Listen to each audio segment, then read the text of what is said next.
আসসালামু আলাইকুম, সকলকে আমন্ত্রণ আনন্দ টিভি রাতের সংবাদে। আপনাদের সঙ্গে আছি আমি মোস্তফা কামাল তোহার। মাদারীপুরের শিবচর নিয়ন্ত্রণ হারিয়ে পদ্মা সেতু এক্সপ্রেস হাইওয়ের একটু সেতুর পিলার সাথে রোগীবাহী একটি অ্যাম্বুলেন্সের মুখোমুখি সংঘর্ষ হয়। এতে অ্যাম্বুলেন্সটি মহাসড়কের পাশে খাদে পড়ে ঘটনাস্থলেই মৃত্যু হয় 2 জনের এবং আহত হন 4 জন। পুলিশ জানায়, শুক্রবার ঢাকাগামী অ্যাম্বুলেন্সটি হাইওয়ের শিবচরের কেশবপুর এলাকায় এলে নিয়ন্ত্রণ হারিয়ে রাস্তার খাদে পড়ে যায়। এতে ঘটনাস্থলে খাদিজা বেগম ও তার ভাইয়ের ছেলে মেহেদি হাসানের মৃত্যু হয়। নওগাঁর পোরশা নিতপুর সীমান্তের অভ্যন্তরে এক বাংলাদেশিকে আটক করেছে ভারতীয় সীমান্তরক্ষী বাহিনী বিএসএফ। শুক্রবার ভোর 4টায় ভারতীয় 159 টেক্কাপাড়া বিএসএফ ক্যাম্পের সদস্যরা 232 নম্বর পিলারের ভারতের অভ্যন্তরে বেড়া রাস্তা নিকট থেকে তাকে আটক করে। গরু নিয়ে আসার পথে তাকে আটক করা হয় বলে জানায় স্থানীয়রা। এ ব্যাপারে বিজিবি নিতপুর ক্যাম্পের পক্ষ থেকে কোনো ঘোষণা আসেনি। বাজারে শাক সবজির দাম কমলেও বৃদ্ধি পেল ভোজ্য তেল, চাল, ডাল, আটা ও ময়দার দাম। সপ্তাহের ব্যবধানে সকল প্রকার মুরগির দাম কেজি প্রতি বেড়েছে 10 টাকা করে। এদিকে গরুর মাংস ও মাছের দাম রয়েছে স্বাভাবিক। বাজারগুলোতে দেশি পেঁয়াজ ও আলু আমদানি হওয়ায় কমেছে পেঁয়াজ ও আলুর দাম। রাজধানীর বাজার ঘুরে এসে আরও জানাচ্ছেন সহকর্মী মুসামিয়া। ক্যামেরায় ছিলেন শাহিন রেজা। শাক সবজির দাম অনেকটাই সাধারণ মানুষের ক্রয় ক্ষমতায় ফিরলেও বৃদ্ধি পেয়েছে ভোজ্য তেল, চাল, ডাল, আটা ও ময়দার দাম। নতুন পুরাতন চাল কেজি প্রতি বৃদ্ধি পেয়েছে 2 থেকে 4 টাকা। ভোজ্য তেলের দাম কেজি প্রতি 8 থেকে 10 টাকা বেড়েছে। সবজির দাম আগের থেকে কম, কিন্তু গত সপ্তাহ থেকে কেজি প্রতি 5 টাকা বাড়ছে। বাজার দাম একটু বেশি চড়া, অনেক কদিন আসলে আমদামি অনেক একটু কম, শীতকাল তো তাই জন্য একটু কম। মিনিকেটের বস্তা আপনার ভালোটা রাখা যাবে আপনার 3020 টাকা, লতা 28 যেটা চিকুন সেটা রাখা যাবে আপনার একবারে ভালোটা 2500 টাকা, আর নতুন আছে আপনার 2300 টাকা, 2350 টাকা। তেলের দামটা বেশি আর কি, তেলের দামটা গত সপ্তাহে যেতে এই সপ্তাহে আরো বেশি। আটা, ময়দা, তেল সব জিনিসের দাম বেশি এখন। লিটার প্রতি আপনার তো আগে তো এই তেল বিক্রি করতাম আমরা বোতল তেল 95-100 টাকা, এখন প্রায় 120 টাকা 25 টাকা। এদিকে পেঁয়াজ ও আলুর দাম অনেকটাই কমেছে। প্রতি কেজি পেঁয়াজ 30 থেকে 35 টাকা এবং নতুন আলু 20 থেকে 25 টাকায় বিক্রি হচ্ছে। পেঁয়াজ বেশি পাইকারি 30 টাকা, বেশি 35 টাকা। এটা 35 টাকা, বেশি 35-40 টাকা। যেন আলু ছিল 50 টাকা কেজি, হ্যাঁ আজকে 20 টাকা কেজি, 18 টাকা কেজি পাইতাছে।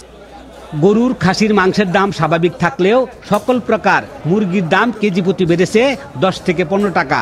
প্রকার ভেদে মাছের দামও কিছুটা কমেছে। রুই মাছ 300, 260, 280, কাতলা আছে 300।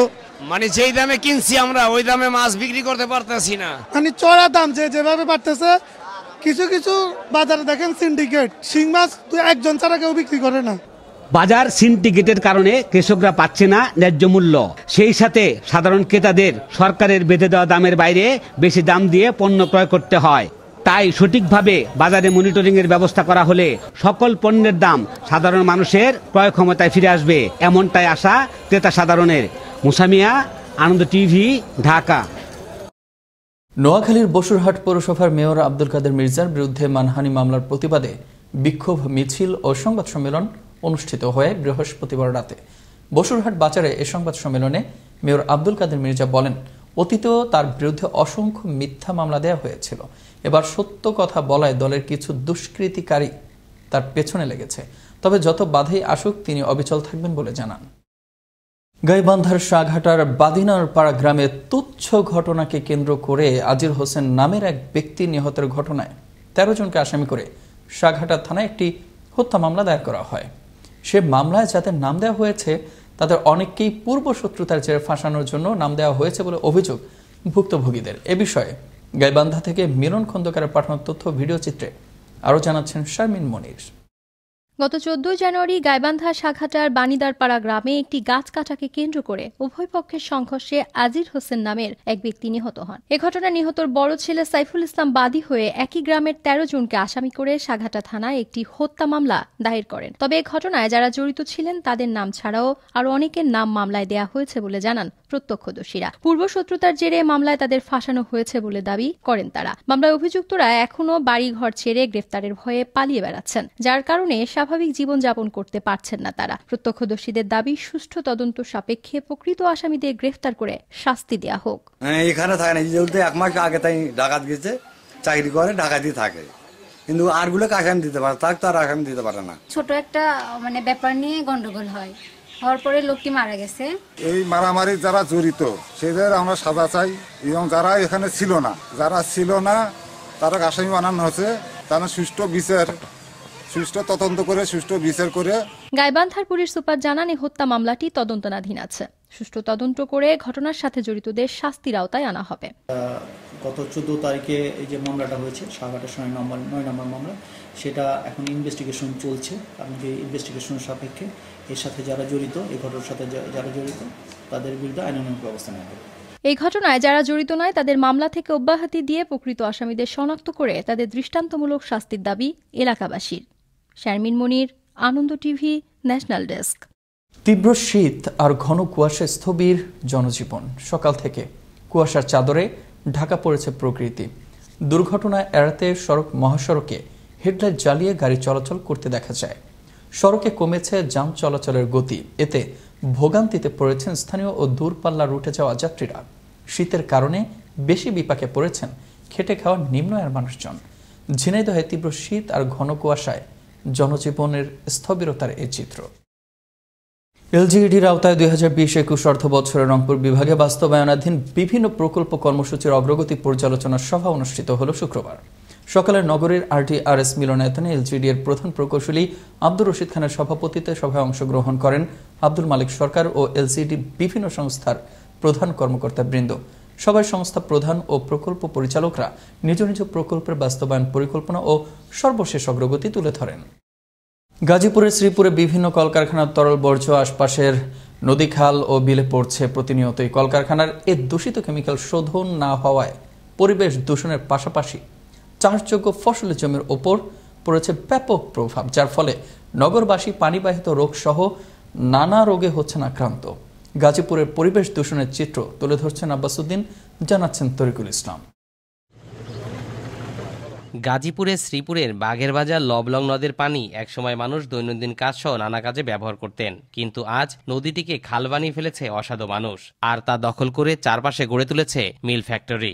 ফ্যাক্টরিগুলো থেকে প্রতিনিয়ত নির্গত হচ্ছে বর্জ্য। কেমিক্যালযুক্ত পানি মেশায় এখন খালের পানি ব্যবহারে সম্পূর্ণ অনুপযোগী হয়ে পড়েছে। গাজীপুরে যে সকল ডাইং ও ওয়াশিং ফ্যাক্টরির দূষিত পানি নদীতে যাচ্ছে তাদের বিরুদ্ধে আইনানুগ ব্যবস্থা গ্রহণের কথা জানালেন পরিবেশ অধিদপ্তরের এই কর্মকর্তা। গাজীপুরে যে ডাইং এবং ওয়াশিং ফ্যাক্টরি রয়েছে সেগুলির বর্জ্যই এই নদীগুলোতে যায়। অন্যান্য যে নদীগুলি রয়েছে সেই নদীগুলিতে যাতে এই ডাইং ওয়াশিং এর অপরিশোধিত বর্জ্য না যায় সে ব্যাপারে অত্যন্ত সজাগ রয়েছি, এবং যারা এর ব্যত্যয় করছে আমরা তাদের জরিমানা করছি, ক্ষতিপূরণ আরোপ করছি। লবলং নদ ছিল গাজীপুর শ্রীপুর অঞ্চলের প্রাণ। তাছাড়া শ্রীপুর অঞ্চলের পানি নিষ্কাশনের একমাত্র পথও এটি, কিন্তু অপরিকল্পিত শিল্প কলকারখানা গড়ে ওঠায় আজ এটি ধ্বংসের পথে, এমনটাই জানালেন নদী রক্ষা কমিশনের এই চেয়ারম্যান। শ্রীপুর অঞ্চলের যে পানি নিষ্কাশনের যে ব্যবস্থা সেটা একমাত্র এই লবণদহের মাধ্যমে তুরাগে যাচ্ছে।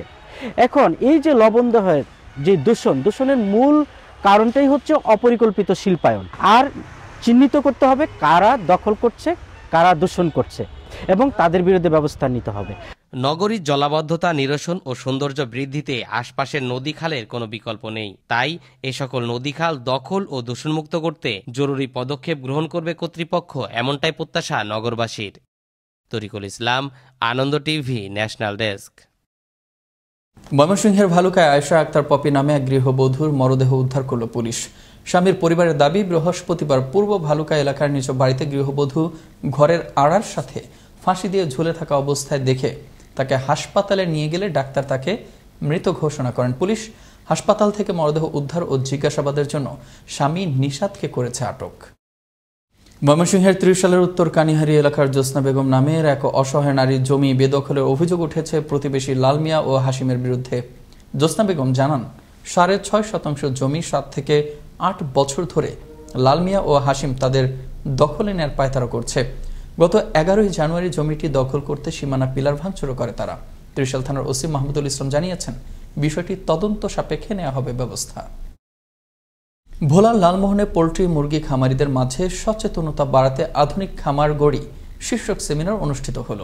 উপজেলা সদর ইউনিয়নের 7 নম্বর ওয়ার্ডের আইডিয়াল খামার বাড়ি মাঠে এই সেমিনার অনুষ্ঠিত হয়। সচেতনতামূলক সেমিনারে হারুন রশিদের সভাপতিত্বে উপস্থিত ছিলেন উপজেলার বিভিন্ন স্থান থেকে আগত খামারিরা। রাতের সংবাদে এই ছিল এখনকার মতো। করোনা থেকে আপনি এবং আপনার পরিবারকে সুরক্ষিত রাখতে সরকারি নির্দেশনা মেনে চলুন। আনন্দ টিভির সর্বশেষ সংবাদ এবং বিনোদন সবার আগে দেখতে ভিজিট করুন www.facebook.com/anondtvbd এই পেজে। ধন্যবাদ সবাইকে, শুভরাত্রি।